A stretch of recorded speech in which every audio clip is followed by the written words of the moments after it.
নমস্কার। নকশি খাতায় আপনাদের সবাইকে স্বাগত। কেমন আছেন সকলে? আশা করি শান্তিতে আছেন, সুস্থ আছেন।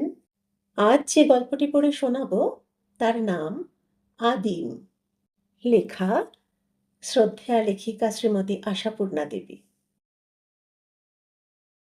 দুটো বেনি দিয়ে গড়া প্রকাণ্ড খোঁপায় ফুলের মালা জড়ানো, হাতে ভারী ওজনের মোটা মোটা কঙ্কন, মিহি ক্রেপের শাড়ির জমকালো টিস্যুর আঁচলটা অবহেলায় পিঠে ফেলা, পায়ের জুতোয় আর হাতের ভ্যানিটি ব্যাগে শ্রীনিকেতনে শিল্প চাতুর্য, অতি আধুনিকার এক খণ্ড নিখুঁত নমুনা কৃষাঙ্গী কস্তুরী। গাড়ি থেকে নেমে যেন হালকা হাওয়ার মতো ভেসে বাড়িতে উঠে এলো। উঠেই আসতে হয়, রাস্তা থেকে বাড়িটা উঁচু। প্রদীপ বলে 22 তলার দেশ। মিথ্যে বলে না। উপরে নিচে এখানে ওখানে পথ আর বাড়ির যেন গোলক ধাঁধা। কস্তুরীকে দেখে প্রদীপের একাধারে গৃহরক্ষক, দেহরক্ষক, সেবক, পালক সবকিছু পাহাড়ি বালক নানকুটা হতভম্ব হয়ে চেয়ে থাকে। তার চাকরি দশায় এহেন অপরূপ আবির্ভাব কখনো ঘটেনি। কস্তুরী ওর স্তম্ভিত ভাবটা উপভোগ করে আরো যেন ঝড় বইয়ে দেয়। ঘরে আবার চাবি লাগানো কেন রে? কি মুশকিল, খোল খোল।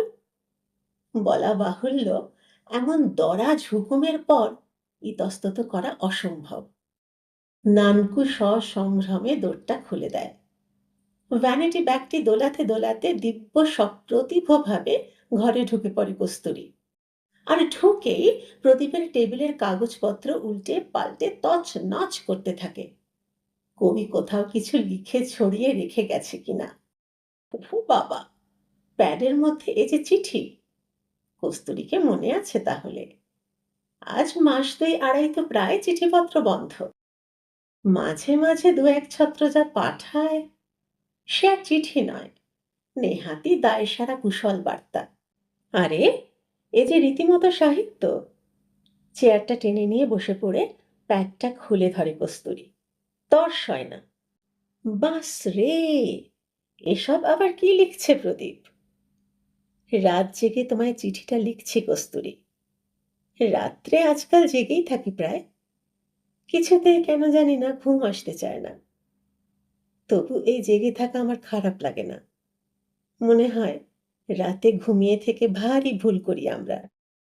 ঘুমিয়ে থাকি, তাই পৃথিবীর সমস্ত রহস্য আমাদের অজানা থেকে যায়। আমরা যখন সারা দিন স্থূল প্রয়োজনের তাগিদে ছুটোছুটি করে মরি, তখন ঘৃণায় করুণায় বোবা পৃথিবী নিশ্চল দৃষ্টি মেলে তাকিয়ে থাকে। রাত্রে যদি ঘুমিয়ে না পড়ে আমার মতো জানলায় এসে বসো কস্তুরী, তাহলে অনেক কিছু জানতে পারবে। জ্ঞানের পরিধি কত বেড়ে যাবে তোমার। ভারী আশ্চর্য লাগবে সুদীর্ঘকাল ধরে রাত্রিটা ঘুমিয়ে নষ্ট করে এসেছো বলে। তুমি কি জানো কস্তুরী, রাত্রির অন্ধকারে অরণ্যে যে মর্মর ধ্বনি ওঠে, সে ধ্বনি কিসের? তুমি হয়তো আজও জানো না সে কথা, আমি জানি। পাতায় পাতায় বাতাসের লীলামৃগয়ার মুখর চপলতা সে নয়।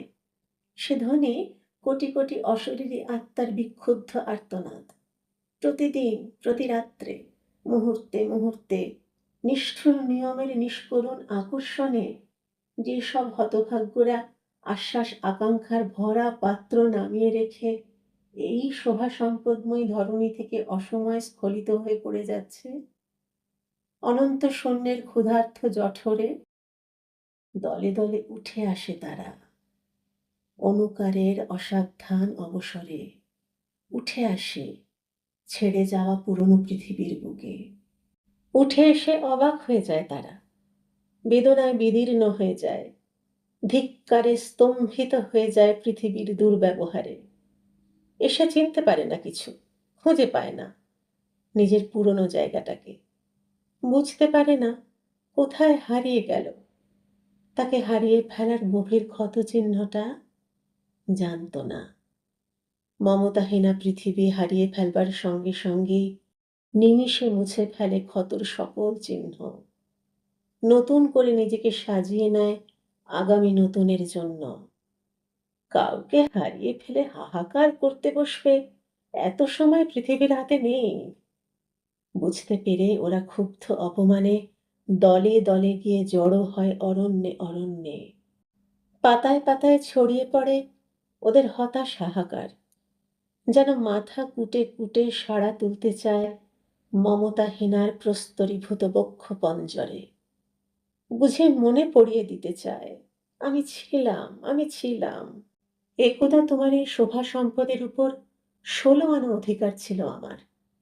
এমন নির্মম ঔদাসীন্যে আমাকে ভুলে যেও না। একসময় ফিস ফিস করে কথা কয়ে ওঠে নিজেরা নিজেরা, নিঃশ্বাস ফেলে বলে, ভুলে গেছো আমাদের, আমরা নেই। তখন হয়তো ক্ষণকালের জন্যে অরণ্যানী স্তব্ধ হয়ে যায়, শুধু একটা অনুচ্চারিত হায় হায় স্থির হয়ে থাকে। আবার আছড়ে এসে পড়ে নতুন দল, আবার তাদের ভারাক্রান্ত নিঃশ্বাসে পাতায় পাতায় ওঠে মর্মর শিহরণ। সারা রাত্রি ধরে চলে এই আনাগোনা, এই মাতামাতি। নিরুপায় অরণ্যকে সমস্ত রাত ধরে সহ্য করতে হয় অশরীরী আত্মাদের এই অদ্ভুত আক্রমণ। উষার আলো ফুটলে তবে অরণ্যের মুক্তি, তখন সে নিঃশ্বাস ফেলে বাঁচে। প্রেত আত্মারা আলোর আভাসে সচকিত হয়ে ওঠে, বুঝতে পারে জীবিত প্রাণীর রাজ্যে এ তাদের অনধিকার প্রবেশ। বুঝতে পেরে ম্লান মুখে বিদায় নেয় তারা। আমার এই অদ্ভুত কল্পনার খবর পেয়ে তুমি কি হাসছ কস্তুরী? ভাবছ দিনের আলোয় কি অরণ্যে মর্মর্ধ্বনি ওঠে না? ওঠে বই কি, ওঠে। সে ধ্বনি শাখাপত্রে বাতাসের লীলা চাপল্যের। তখন কেউ ফিসফিস করে কথা কয়ে ওঠে না। কস্তুরী, দিনের আলোয় তুমি যদি অরণ্যের জটিলতায় ঘুরে বেড়াতে চাও, তখন যে শব্দ তুমি শুনতে পাবে সে নিতান্তই তোমার নিজেরই পায়ের চাপে শুকনো পাতা গুঁড়িয়ে যাওয়ার শব্দ। তখন রহস্যহীন মৌন অরণ্য গম্ভীর মুখে চেয়ে থাকবে তোমার দিকে। সারা রাত্রির মাতামাতির ইতিহাস দেখতে পাবে না তার মুখের কোনো রেখায়। কস্তুরী, অরণ্যের এত কাছাকাছি কখনো থেকেছ তুমি, যেখান থেকে জানলা খুললেই বনের গন্ধ পাওয়া যায়? গভীর রাত্রে বিছানা থেকে উঠে এসে জানলায় দাঁড়িয়ে আবিষ্কার করেছ অরণ্য মর্মরের সত্যকার ইতিহাস? না না, নিশ্চয় তুমি এসব দেখনি কস্তুরী, নিশ্চয় শোনোনি এসব। যদি শুনতে পেতে, তাহলে পরীক্ষায় একটা বাড়তি ডিগ্রি আর কিছু পরিমাণ বেশি নম্বর আহরণের আশায় ইটকাঠের অরণ্যে মুখ গুঁজে পড়ে থেকে অমন দুরূহ তপস্যায় মগ্ন থাকতে পারতে না। তোমার এই তপস্যাটাকে হাস্যকরই আজ লাগছে আমার কাছে।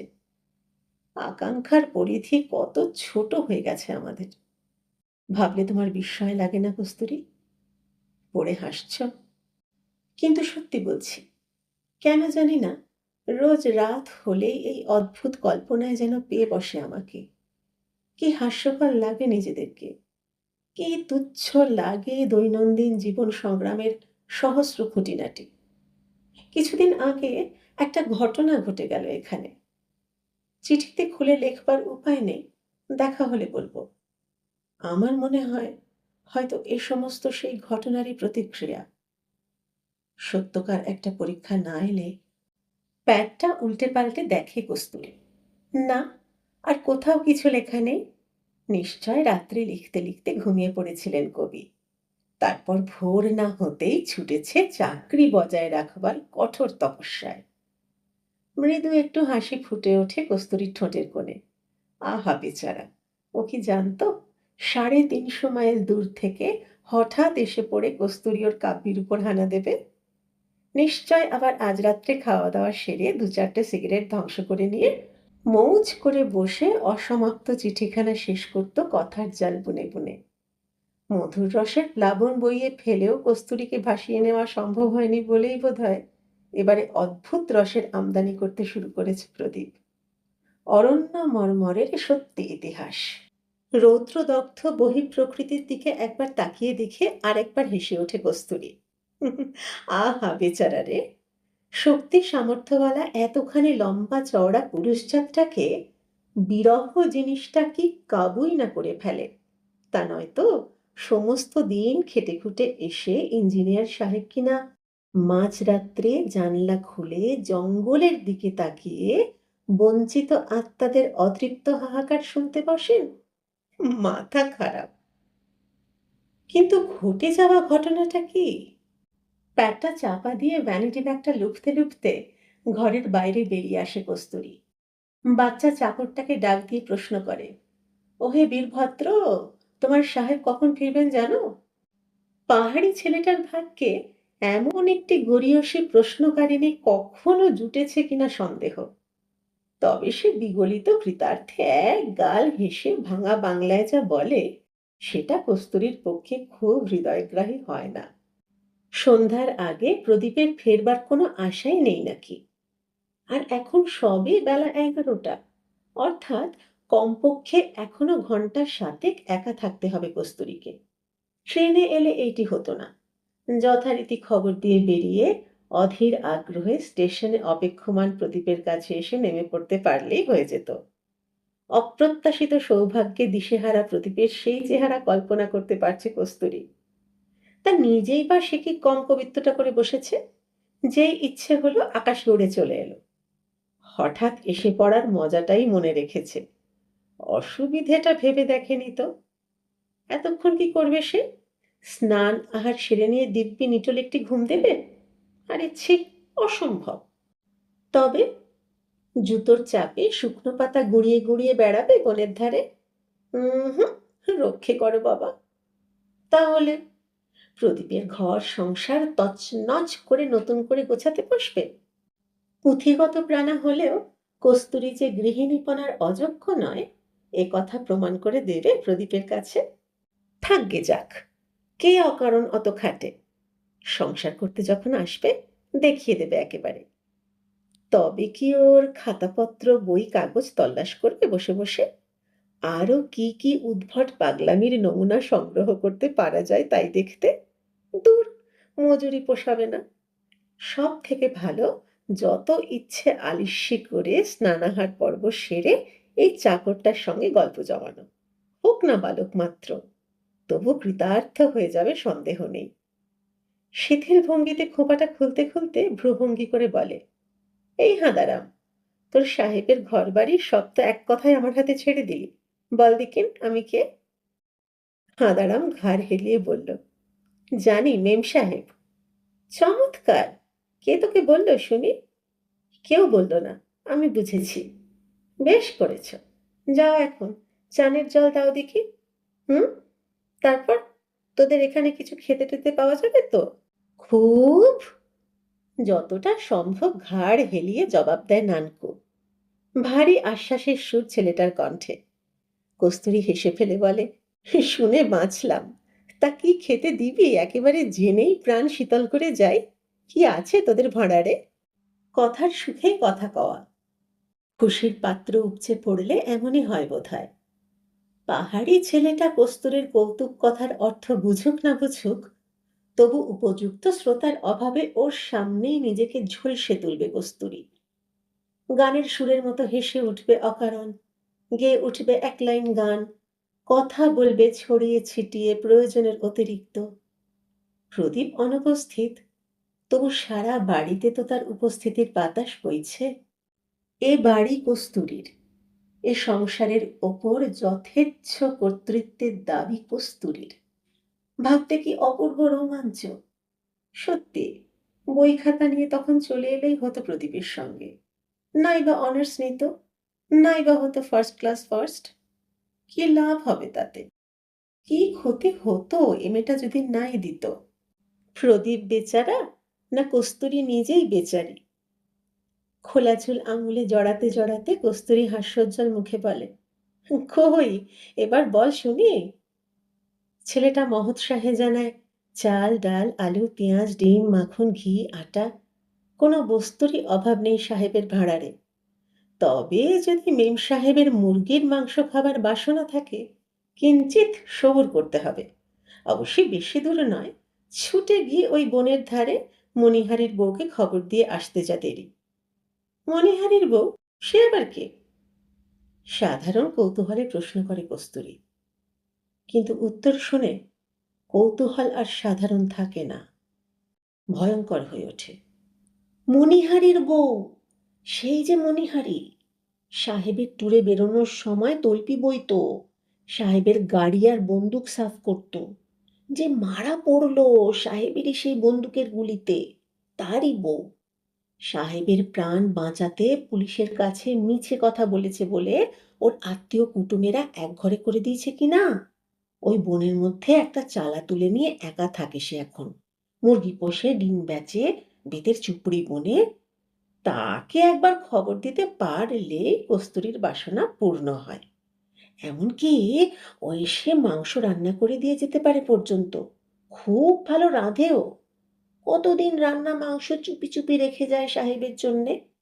সাহেব না জেনে তারিফ করেন এই আনাড়ি ভূতনানকুকে।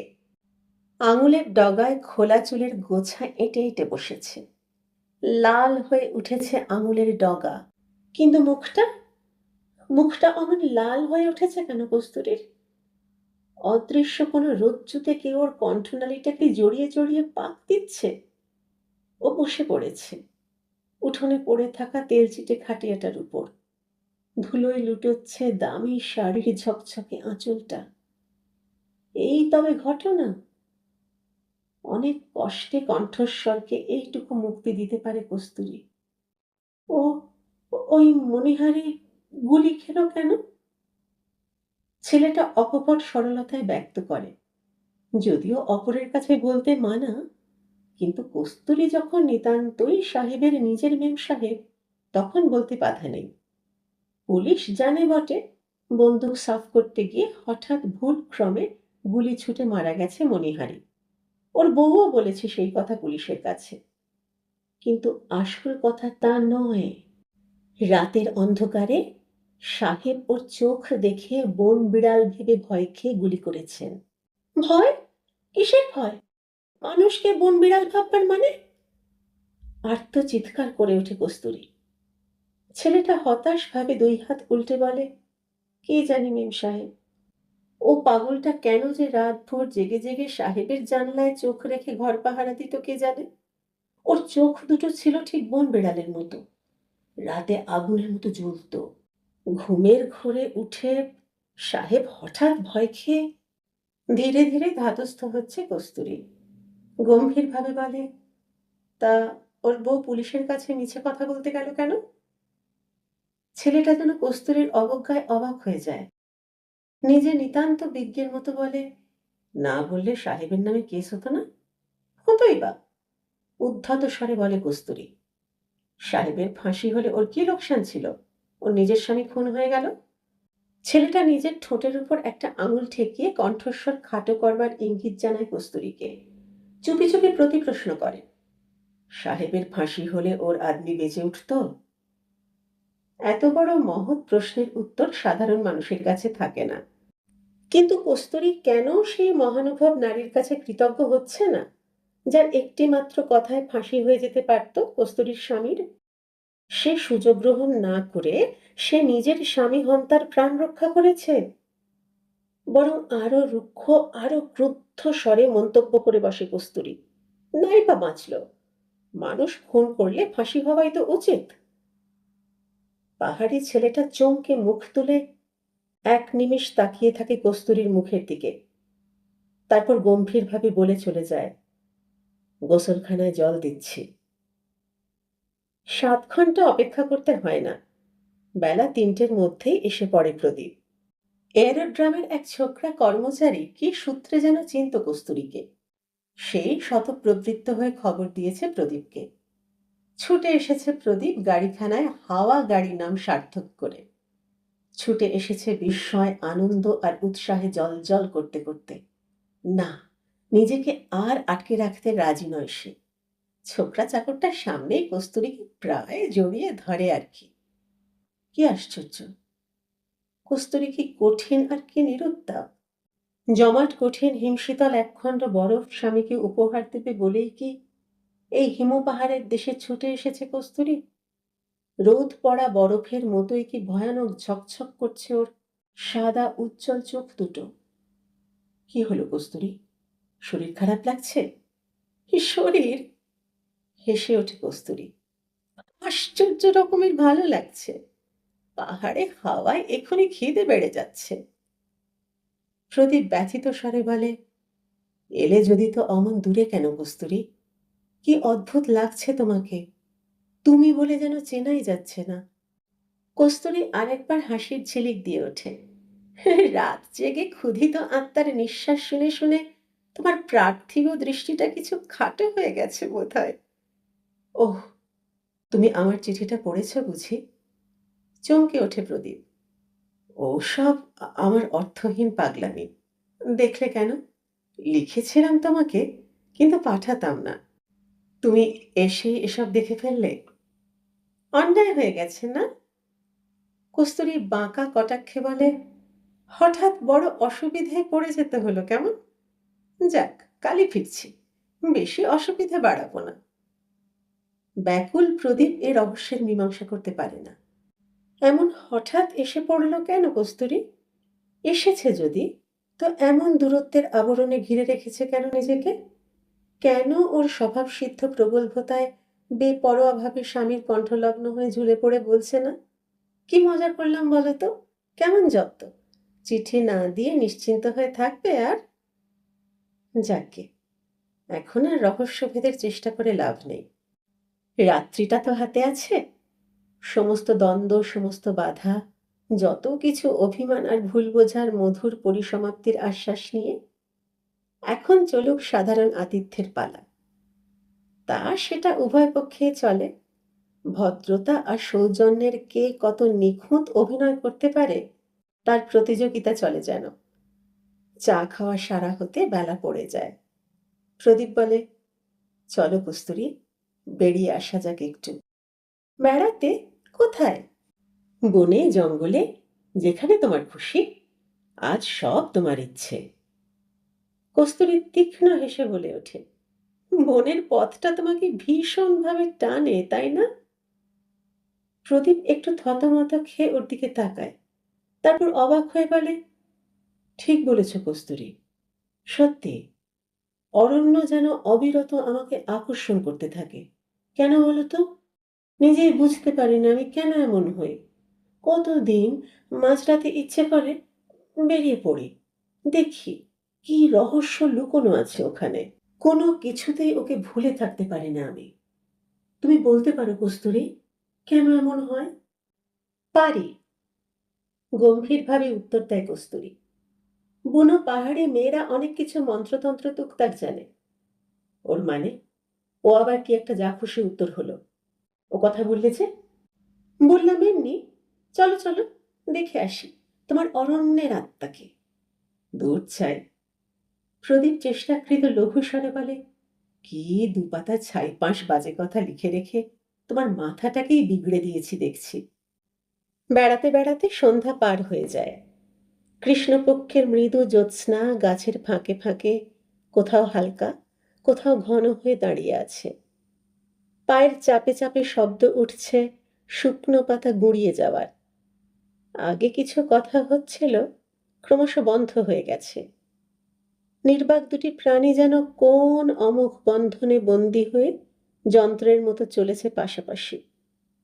হঠাৎ একসময় মৃদু একটু হেসে কস্তুরী বলে ওঠে, দেখো, অরণ্যের জটিলতায় পথ হারিয়ে ফেলবে না তো?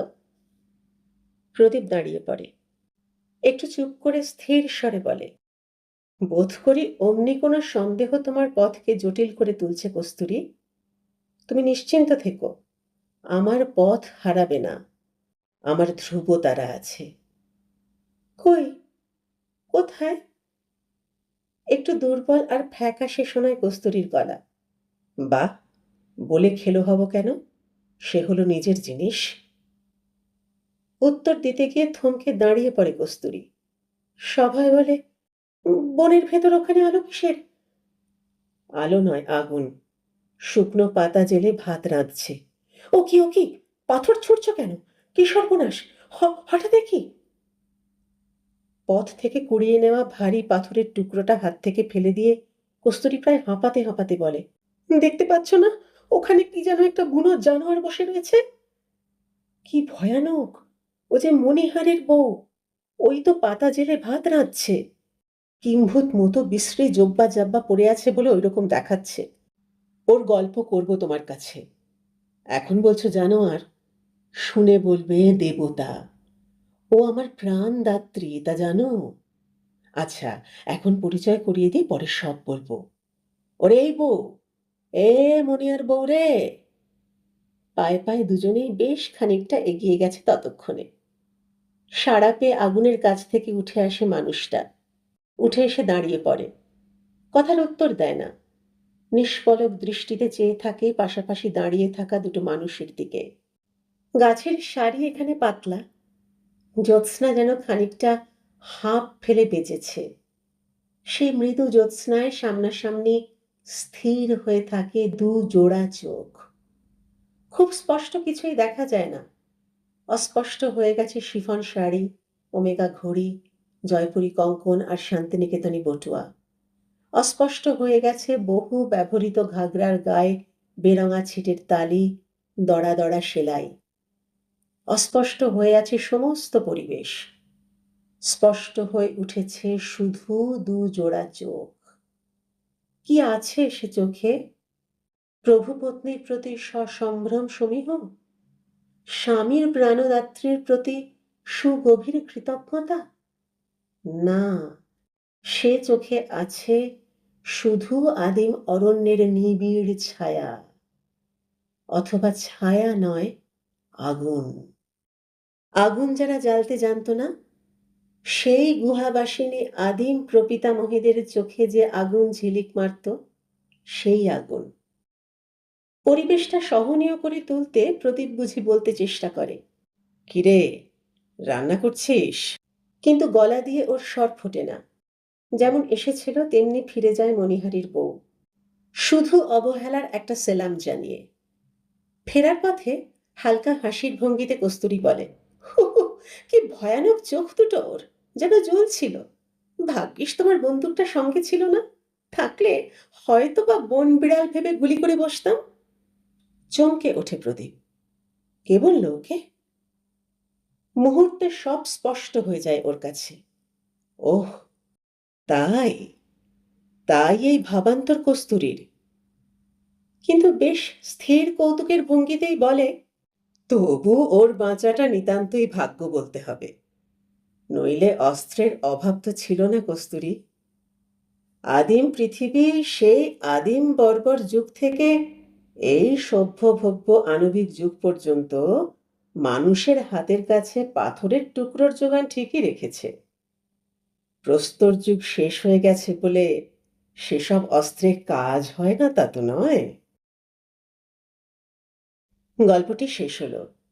কেমন লাগলো জানাবেন। যদি ভালো লাগে চ্যানেলটি সাবস্ক্রাইব করে আমার পাশে থাকবেন। নকশি খাতাকে আপনার নিজের করে নেবেন।